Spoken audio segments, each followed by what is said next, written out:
So apparently, according to the internet, 97% of people who start writing a book never finish it. Why? It's easy to have an idea, it's hard to follow through. But if you've always wanted to write a book, let's make it happen this year.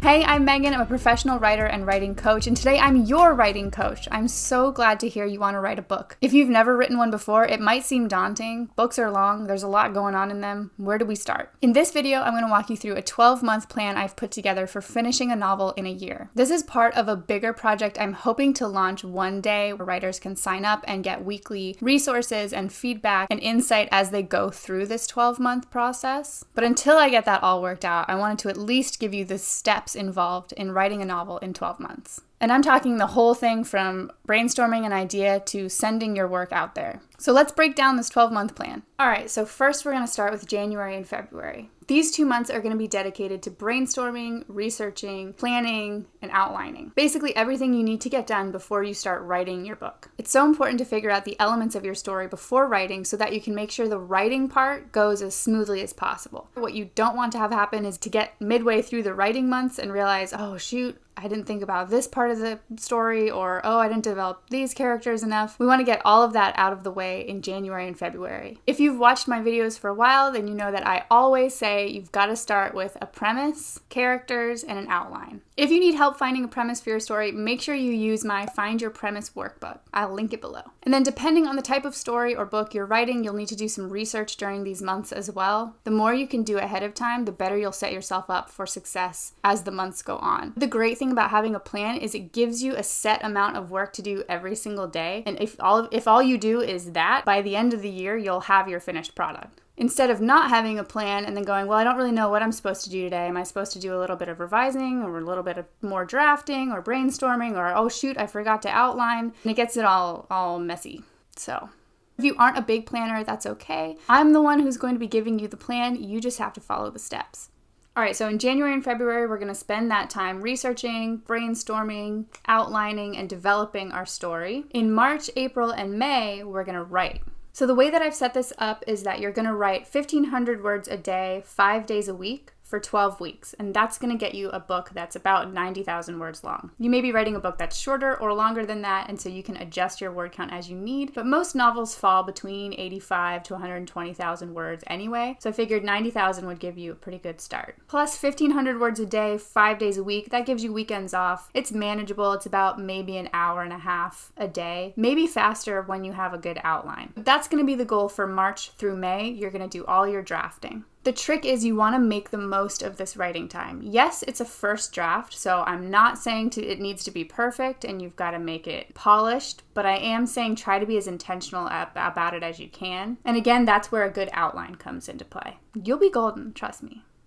All right, so January and February are all about getting ready to write. March, April, and May are all about writing 90,000 words, a complete draft. Then June and July are going to be about revising. So revising isn't the same as editing. We're not looking for little changes in grammar and spelling yet. It's still going to be focused on the big picture. Basically, throughout June and July, you're going to read through your draft and think to yourself, okay, are there any scenes missing? Are there any scenes that are out of place or don't really seem to flow? Have I developed my characters well? Have I written about every scene I wanted to write about? Do I need more scenes? Are there any gaps in my timeline or big scale issues that I need to change through multiple scenes? That's what I mean when I talk about revisions, the big picture changes that need to happen before you can start getting into the smaller things. All right, so we've made it through half the year already. Now we're getting into August and September. So you've brainstormed and planned, you've written your book, you've revised it, now you're ready to edit. The goal here is to have as polished a draft as possible by the end of September. So this means going through and checking for things like sentence structure, repetition, word usage, vocab, spelling, grammar, did I say that already? Punctuation, things like that. If you want a tip from the old professionals, try making yourself a style guide. So as you go through your draft, start writing down the things you notice that you repeat or sentence structures that you use a lot. That way, when you put your book aside and come to pick it up again the next day or the next week or whenever, you can look at your style guide and go, oh yeah, that's right. Okay, I'm looking for these things. And then I would say as you move from August into September, you're going to want to get some outside input as well. Try to send it to a range of people, but don't send it to like 10 people because that can be really overwhelming when you're trying to add in all the changes and work through all the edits. It also might take people a while to get back to you, so you don't want to wait until like mid-September November to see if you can send something out to people. If you want professional editing help with your book, reach out to me as well. I offer editing services through my website. So as the input starts coming in from people, you're going to want to put that into your story. You don't have to take in every suggestion that people give, but the ones that feel like they resonate with you and where your story needs to go, or things that you haven't noticed, definitely implement those as well.